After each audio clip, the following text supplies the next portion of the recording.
नमस्कार, आप देख रहे हैं आरजे रमझाझर और मैं हूं पुखराज सिंह। लोकसभा चुनाव के बाद पहले टेस्ट में ही एनडीए फेल।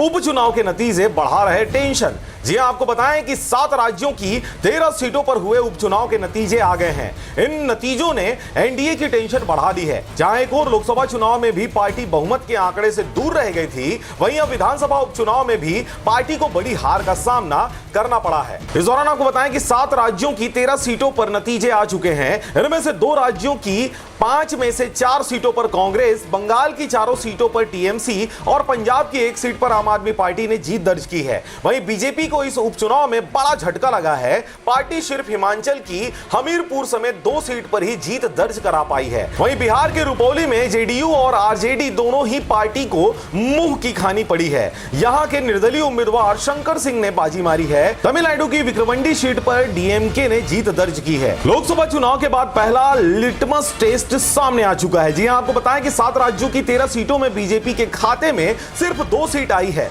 वहीं विपक्षी दलों को 10 सीटों पर जीत मिली है। बिहार की रुपौली सीट पर निर्दलीय उम्मीदवार ने जीत दर्ज की है। कुल मिलाकर माना जा सकता है कि इस उपचुनाव में एनडीए गठबंधन की बड़ी हार हुई है। वहीं इंडिया गठबंधन के दल भले ही कुछ सीटों पर एक दूसरे के खिलाफ चुनावी मैदान में उतरे, लेकिन इसका फायदा बीजेपी को नहीं मिला। उपचुनाव के नतीजों से बढ़ी बीजेपी की चिंता। जी हां, आपको बताएं कि 7 राज्यों के विधानसभा उपचुनाव के नतीजों ने बीजेपी की चिंता को बढ़ा दिया है। जहां एक और बीजेपी लोकसभा में अपने दम पर बहुमत हासिल नहीं कर पाई, वहीं अब विधानसभा में मिली बड़ी हार से पार्टी को बड़ा धक्का लगा है। उपचुनाव में बीजेपी सिर्फ 2 सीट जीत पाई। वहीं बंगाल में जिन 3 सीटों पर बीजेपी ने 2021 के विधानसभा चुनाव में जीत हासिल की थी, उन्हें भी गंवा दिया है।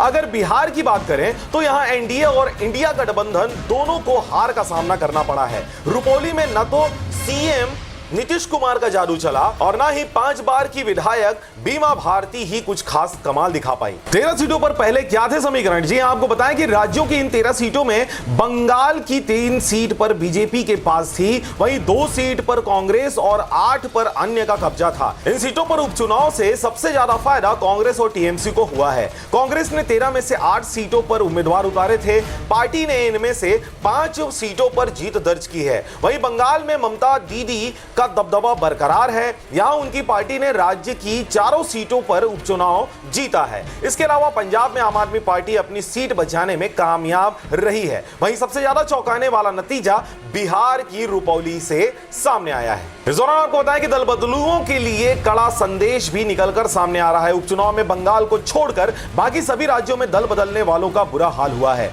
हिमाचल की 3 सीटों पर निर्दलीय विधायकों के इस्तीफे देने और बीजेपी में शामिल होने की वजह से उपचुनाव हुए, लेकिन इनमें से सिर्फ 1 सीट पर ही बीजेपी जीत हासिल कर पाई। वहीं उत्तराखंड की बद्रीनाथ और पंजाब की जालंधर सीट पर भी दल बदलुओं के हार का मुंह देखना पड़ा है। इस तरह से बिहार की रुपौली सीट पर 5 बार से विधायक रही बीमा भारती को जनता ने कड़ा सबक सिखाया है। तो ये थी आज की खबरें। आप देख रहे थे आरजे रमझाझर न्यूज छत्तीसगढ़। मैं हूं पुखराज सिंह। चैनल को अभी तक आपने सब्सक्राइब नहीं किया तो कृपया चैनल को सब्सक्राइब करें, खबरों को ज्यादा से ज्यादा शेयर करें। फिलहाल मुझे दीजिए विदा। नमस्कार।